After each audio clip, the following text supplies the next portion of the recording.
MOTT Clean Water partnered with Koch Modular because they offered a single unit that we could bring in and set in place with minimal interconnecting piping.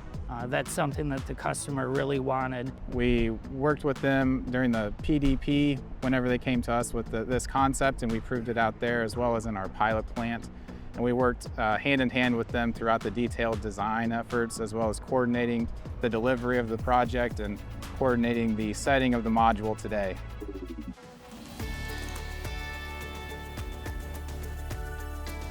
Modular design is different from traditional structural engineering work because we have to consider gravity acting in more than one direction.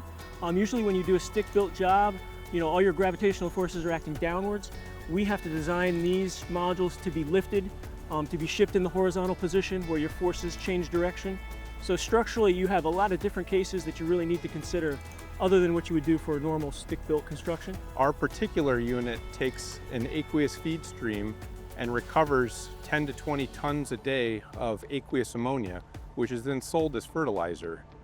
The resulting water that leaves the column is virtually free of ammonia. We've recovered 98% of it, and at that point, the water is less expensive to dispose of. Koch has allowed us to take a waste stream that we have and turn it into a value-added product. Our experience with Koch through the design and engineering phase was excellent. They were very responsive, very detailed, and very pleasurable to work with.